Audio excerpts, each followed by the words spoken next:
A woman discovers her brother forged her signature on a student loan, leaving her drowning in debt. But when she confronts him, he reveals a shocking reason that makes her question whether to fight back or protect him. I still remember the sound of paper tearing as I ripped open the envelope that had been sitting on my desk for 2 days. I thought it was another routine notice, maybe a reminder about utilities or a bank statement. Instead, the words at the top froze me. Student loan agreement. My name was printed in bold letters, my signature scrawled across the bottom. Only it wasn't mine. My hands trembled as I flipped through the pages. Every detail was there. My address, my date of birth, even the course I had once considered enrolling in years ago.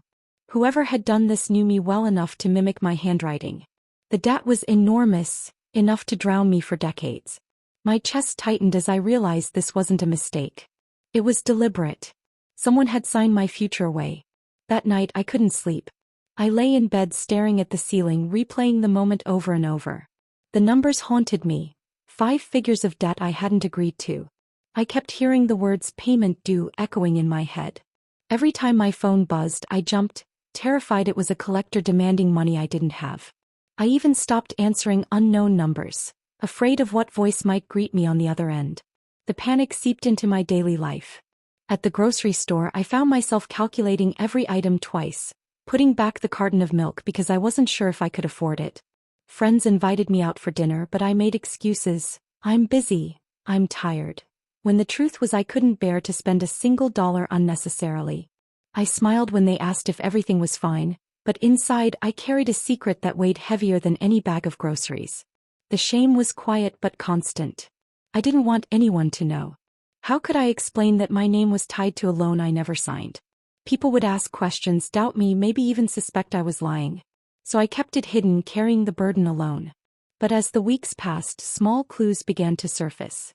My brother suddenly had new clothes, expensive ones that didn't match his usual style. He showed up with gadgets I knew he couldn't afford. When I asked casually where he got the money, he shrugged, avoiding my eyes. I've been saving, he said, but his voice cracked slightly, betraying him. One evening, I overheard him on the phone. He was in the kitchen, speaking in hushed tones. Don't worry, it's covered, he said. The payments are set. My stomach twisted. Covered? Payments? The words echoed like alarms in my head. I didn't confront him then, I wasn't ready, but the suspicion grew stronger. Every time money came up in conversation, he grew restless. He'd change the subject, fidget with his hands, or leave the room entirely. It was as if the topic itself burned him. And the more I noticed, the more certain I became. He was behind the forged signature. The realization made my blood boil. My own brother had tied me to a debt that could ruin my life. I thought back to childhood memories, sharing toys, laughing at silly jokes, and wondered how those moments could belong to the same person who betrayed me now. I started rehearsing what I would say. Standing in front of the mirror, I held the papers in my hand, practicing lines like, "Why did you do this? And do you realize what you've done to me?" My reflection stared back, tired and angry but determined. The courage didn't come easily. I paced the hallway outside his room, clutching the envelope, my heart pounding so loudly I thought he might hear it. I imagined him denying it, laughing it off, or worse, admitting it without remorse. Each scenario played in my head like a film reel, none of them ending well. Finally, I pushed the door open. He was sitting at his desk, headphones on, tapping away at his laptop. I stepped inside, the papers shaking in my hand. He looked up, startled, and I saw the flicker of guilt in his eyes before he masked it with a forced smile. I didn't speak right away.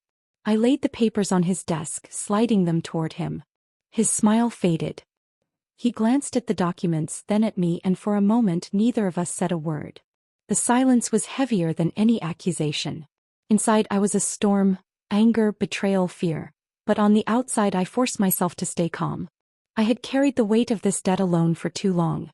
Now it was time to demand the truth. The silence between us stretched like a wire pulled too tight. My papers lay on his desk, the ink glaring back at him, undeniable proof of what he had done. He leaned back in his chair, arms crossed, trying to look calm, but the twitch in his jaw betrayed him. "Why is my name on this loan?" My voice cracked, but I forced it louder. "Why is my signature here when I never signed it?" He didn't answer right away. Instead, he picked up the papers, flipping through them as if seeing them for the first time. "You're mistaken," he muttered, his tone flat. Maybe the bank made an error. I slammed my hand on the desk, startling him. Don't lie to me. I know your handwriting. I know your tricks. You forged this. His face drained of color. For a moment he looked like a child caught stealing candy, but then his expression hardened. Fine, he said, tossing the papers back down. Yes, I signed it. But you don't understand why. The admission hit me harder than the denial. My chest tightened, anger surging through me. You stole my future, I whispered.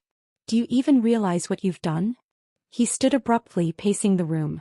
I didn't do it to hurt you, he said, his voice rising. I did it because I had no choice. I laughed bitterly. No choice? You had every choice. You could have asked me. You could have told me the truth. Instead, you betrayed me. He stopped pacing, his shoulders slumping. I was drowning, he said quietly. I needed the money to cover something I couldn't tell anyone. I narrowed my eyes. Cover what? He hesitated, rubbing his temples. Medical bills, he finally said. Not mine. Someone else's. Someone I promised to help. The words caught me off guard. I had expected greed, selfishness, maybe even arrogance. But this was different. My anger faltered, replaced by confusion. Whose bills? I asked, my voice softer now. He looked at me, eyes glassy. A friend. He's been sick for months. No insurance, no family to help. I couldn't watch him waste away.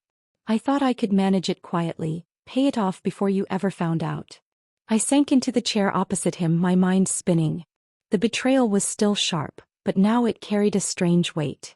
He hadn't stolen for luxury. He had stolen for survival. Someone else's survival. You should have told me, I said, my voice trembling. You should have trusted me. He shook his head. I couldn't. You would have said no. You would have told me it wasn't my responsibility. And maybe you'd be right. But I couldn't stand by and do nothing. The room felt smaller, the air heavier. My anger clashed with pity, each emotion fighting for dominance. I wanted to scream at him, to demand repayment, but another part of me saw the desperation in his eyes and felt the pull of compassion. That night at dinner, our mother unknowingly twisted the knife deeper. She smiled at him across the table, praising his responsibility and maturity.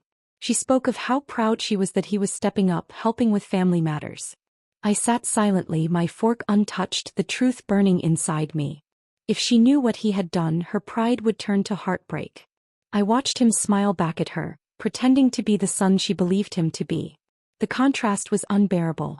I wanted to shout the truth, to expose him right there, but I couldn't bring myself to shatter her illusion. Later that week, I confided in a close friend. We sat in a quiet cafe, the hum of conversations around us fading as I poured out the story. She listened carefully, her eyes steady on mine. When I finished, she leaned forward. Silence can be more damaging than truth, she said gently. If you keep this hidden, it will eat at you. And it will keep him believing he can get away with it. You have to decide whether protecting him is worth sacrificing yourself. Her words lingered long after I left the cafe. I replayed them in my mind, weighing them against the image of my brother's pale face, his trembling hands, his desperate confession.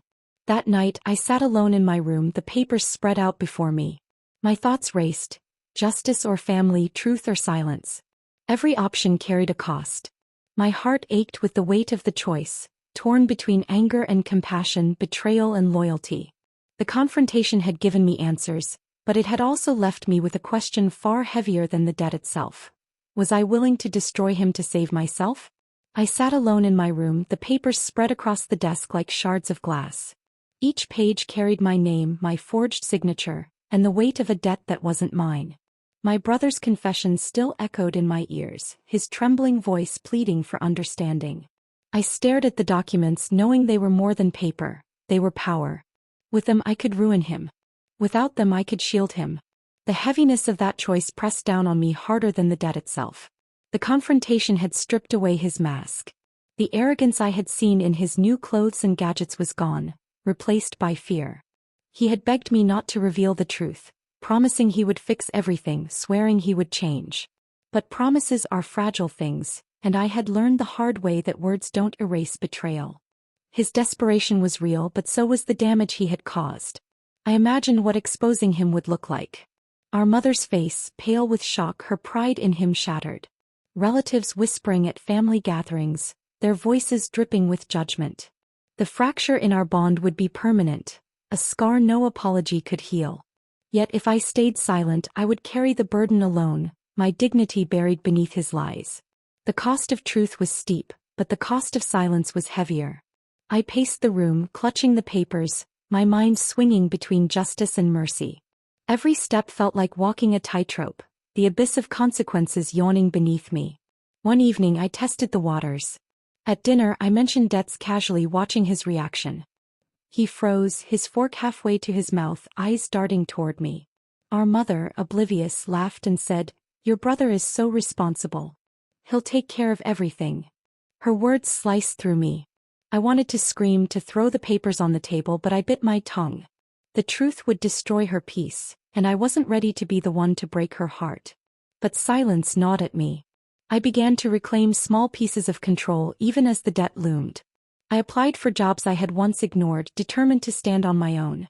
Each interview felt like a step toward freedom, even if rejection followed. I cut back on expenses, paying off small bills one by one, celebrating each victory quietly. These small acts became my rebellion against the weight he had placed on me. One afternoon I walked past a bookstore and saw a sign for a financial literacy workshop. On impulse I stepped inside. The room was filled with strangers, each carrying their own burdens. Listening to the speaker, I realized I wasn't alone in my struggle. People survive betrayal, debt, and hardship every day. That realization gave me strength. Meanwhile, my brother grew restless. He hovered around me, asking if I had told anyone, his voice laced with fear. "Please," he whispered one night, "don't ruin me. I'll make it right." I looked at him, seeing both the boy I grew up with and the man who had betrayed me. "You already ruined me," I said softly. His eyes filled with tears, but I didn't flinch. The choice between revenge and protection wasn't simple. Revenge promised justice, a clean break, but it also promised chaos. Protection offered family peace, but at the cost of my own dignity. I weighed them every day, the scales tipping back and forth, never settling. In the end, I chose a path that wasn't about him. It was about me. I refused to let betrayal define me. I stopped waiting for him to fix things and started fixing them myself. I built a plan, step by step, reclaiming my life from the ashes of his deception. The papers remained in my drawer, a reminder of the power I held. I didn't expose him publicly, but I didn't shield him completely either. I confronted him again, this time with resolve. "You will pay me back," I said firmly. "Not with promises, but with action. Every month you will contribute. If you fail, I won't hesitate to reveal the truth." His face crumbled, but he nodded. Fear had finally replaced arrogance. For once, he understood the gravity of his actions. As months passed, I rebuilt myself. I found steady work, managed my finances, and slowly chipped away at the debt. Each payment felt like reclaiming a piece of my dignity. I no longer hid from phone calls or avoided friends. I spoke openly about financial struggles without revealing the betrayal and found strength in honesty. The final reflection came quietly, one evening as I sat by the window watching the city lights flicker. Betrayal had scarred me, but it had also given me strength. I realized silence is never the answer when your future is at stake. Protecting lies only feeds them, and I refused to be their prisoner. I chose justice, not the kind that destroys but the kind that rebuilds. I held him accountable, even if it meant carrying the debt longer than I deserved. In doing so, I reclaimed my dignity, my voice, and my future. The papers still sit in my drawer, but they no longer haunt me. They remind me of the choice I made. The choice to rise above betrayal, to protect myself without losing compassion, and to prove that even in the face of deception, strength can be born.